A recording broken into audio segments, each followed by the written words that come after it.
పోడుకు ప్రాణం జలం 12,600 కోట్లతో గిరిజనులకు సాగునీరు, పోడు భూములకు ఇంద్రగిరి జల వికాసం, 6 లక్షల ఎకరాల్లో బోర్లు, సోలార్ పంపు సెట్లు. రాష్ట్రంలో 4 ఏళ్లలో దశల వారీగా పథకం, కేంద్ర పథకాల నిధులు వాడుకోనున్నటువంటి సర్కార్ అంటూ చూస్తా ఉన్నాం. నిజంగా ఇది ఒక మంచి ప్రయత్నమే.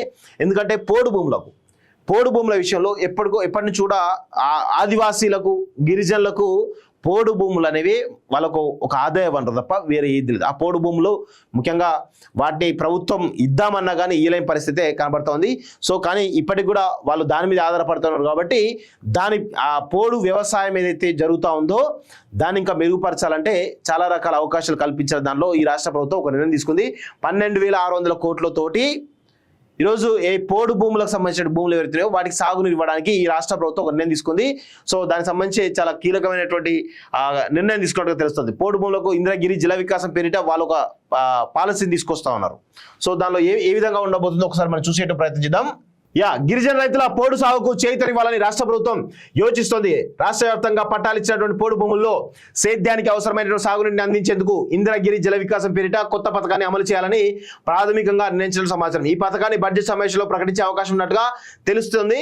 సో కొత్త పథకం కింద ప్రస్తుతం ఆర్థిక సంవత్సరంలో 2024-25లో 600 కోట్లు, వచ్చే 4 ఏళ్లలో ఏడాదికి 3,000 కోట్ల చొప్పున 12,600 కోట్లను ఖర్చు చేయాలని సర్కారు లక్ష్యంగా పెట్టుకున్నట్లు సమాచారం. ఈ నిధులతో పోడు భూముల్లో బోర్లు వేయించి సోలార్ పంపు సెట్లను అందించింది. కేంద్ర ప్రభుత్వం అమలు చేసే PM కుసుమ్ పథకం కింద వచ్చే నిధులను కూడా వినియోగించుకోవచ్చు అన్నారు. దీంతో పాటు గిరిజనుల కోసం కేంద్రం ప్రారంభించిన దాత్రి అభియాన్, జన్ జాతీయ గ్రామ ఉత్కర్ష అభియాన్ పథకం కింద కూడా నిధులు తీసుకునేలా ప్రణాళికలు సిద్ధం చేస్తున్నట్లు తెలుస్తోంది. 6 లక్షల ఎకరాలు, 2 లక్షల మందికి లబ్ధి. సో పథకం కింద ఏమేమి లభిస్తాయో చూడండి. గ్రామీణ ఉపాధి పథకం ITDA, DRDA కింద భూములను సాగుకు అనుకూలంగా అభివృద్ధి చేస్తారు. 150 నుంచి 200 అడుగుల లోతులో లేదా భూగర్భ జలాల పరిస్థితిని బట్టి ఆ భూముల్లో బోర్లు వేయిస్తారు. 5 HP లేదా 7.5 HP సామర్థ్యంతో నడిచే సోలార్ పంపు సెట్లు అందిస్తారు. 1 హెక్టార్ ఉన్న రైతులకు నేరుగా బోర్లు వేయించి పంపు సెట్లు అందిస్తారు. అంతకంటే తక్కువ ఉన్న రైతులను ఒక గ్రూప్గా ఏర్పాటు చేసి ఆ సదుపాయాలు కల్పించి ఉమ్మడి సాగు చేయిస్తారు.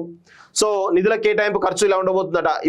ఇప్పుడు రేపు జరగబోయే బడ్జెట్ సమావేశంలో 600 కోట్లు కేటాయిస్తారట. సో 10,000 మందికి లబ్ధి చేకూరుస్తారట.